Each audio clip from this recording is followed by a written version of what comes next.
छठ पूजा का त्योहार विशेष रूप से पूर्वी भारत में मनाया जाता है, जिसमें मुख्य रूप से बिहार, झारखंड और उत्तर प्रदेश के कुछ हिस्सों में इसे बड़े धूमधाम से मनाया जाता है। इस पर्व की शुरुआत कार्तिक शुक्ल चतुर्थी से होती है और कार्तिक शुक्ल सप्तमी तक चलती है। इस पर्व में व्रती यानी व्रत रखने वाले लोग 4 दिन तक कठोर नियमों का पालन करते हैं और विशेष रूप से महिलाएं बिना पानी पिए निर्जला व्रत रखती हैं। इस पर्व में पहले दिन को नहाए खाए के रूप में मनाया जाता है, जहां व्रती गंगा या किसी पवित्र नदी में स्नान कर शुद्ध होते हैं और सात्विक भोजन का सेवन करते हैं। इसके बाद दूसरे दिन को खरना के रूप में जाना जाता है, जिसमें उपवासी पूरे दिन निर्जला व्रत रखते हैं और संध्या के समय गन्ने के रस, गुड़ और चावल से बने पकवान का प्रसाद ग्रहण करते हैं। इसके बाद के दोनों दिनों में व्रती निर्जला व्रत का पालन करते हैं। तीसरे दिन को विशेष रूप से महत्वपूर्ण माना जाता है। इस दिन व्रती शाम को अस्त होते सूर्य को अर्घ्य देकर पूजा करते हैं। नदी, तालाब या घर के आंगन में जल भरकर सूर्यदेव को अर्घ्य देने की परंपरा है।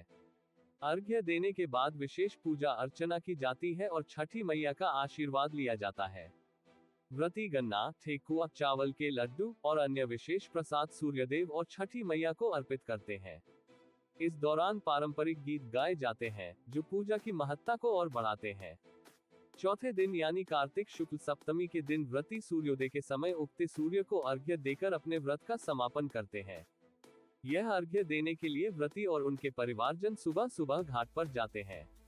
इस दौरान सभी लोग एक साथ सामूहिक रूप से सूर्यदेव की आराधना करते हैं और व्रत का समापन करते हैं। इस दिन का माहौल अत्यंत भक्ति और आस्था से भरा होता है, जिसमें पूरा समाज एक साथ मिलकर छठ पूजा का पर्व मनाता है। इटावा समेत पूरे बिहार और उत्तर प्रदेश में इस वर्ष भी छठ पूजा का पर्व हर्षोल्लास के साथ मनाया गया। इटावा में महिलाओं ने परंपरागत रूप से व्रत रखकर छठी मैया की पूजा संपन्न की। व्रती महिलाओं ने कठिन नियमों का पालन करते हुए उपवास रखा और सूर्यदेव को अर्घ्य देकर इस पर्व की महत्ता को बढ़ाया। पूजा के दौरान लोगों ने अपने परिजनों के साथ घाट पर जाकर सूर्यदेव की आराधना की और एक दूसरे को इस पावन पर्व की बधाई दी। इस अवसर पर विशेष रूप से घाटों की सफाई का ध्यान रखा गया और पुलिस प्रशासन की ओर से सुरक्षा व्यवस्था भी की गई।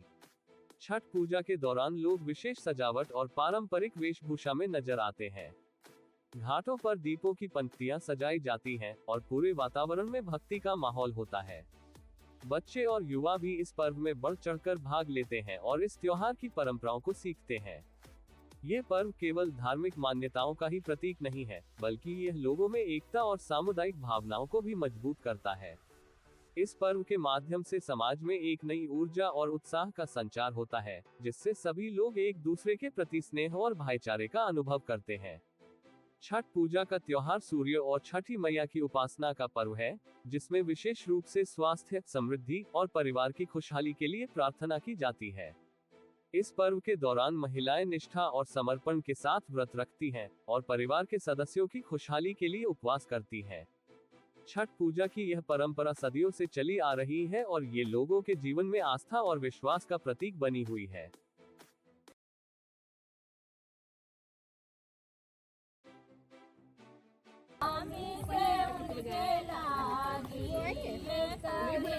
छठ बरतिया स्वयं के लागी,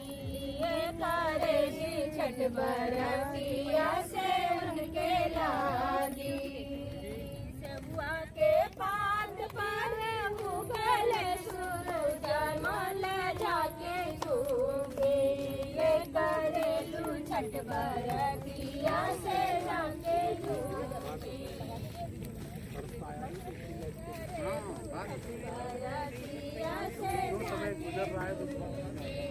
हमें तो से पूजी भारत।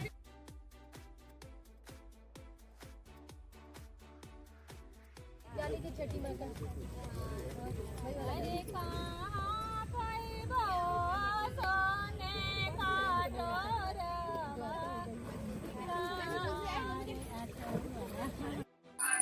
आज छठी मैया का व्रत रखा आप लोगों ने, किस तरीके की पूजा अर्चना आज यमुना घाट पे आप लोगों ने? जी, छठी माँ का व्रत 4 दिवसीय व्रत है और आज तीसरा दिन है।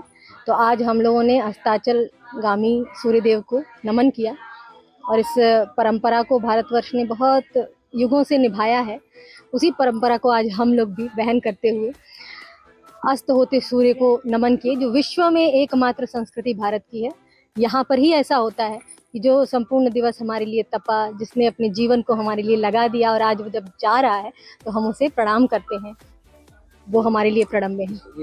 ये सबसे ज्यादा बिहार का सबसे बड़ा त्योहार है। जी जी वहाँ सबसे ज्यादा मनाया जाता है। अब यूपी में भी ये बढ़ रहा है। जी जी, मैं इसमें आपसे जरूर कहना चाहूँगी ये बात कि बिहार ने इसको संरक्षित किया है। बिहार का त्यौहार इसलिए से माना जा रहा है आज के समय में क्योंकि बिहार ने इसे संरक्षित किया है। लेकिन आपको आश्चर्य होगा ये जान के कि आप यहाँ इटावा में खड़े हैं और इटावा की धरती पर माता द्रौपदी ने द्वापर में इस व्रत को संपन्न किया था। तो ये व्रत तो यहाँ का भी था, लेकिन कहीं ना कहीं किन्हीं कारणों से हम विस्मृत कर गए और आज ये बिहार से पुनः हमारे पास आया है।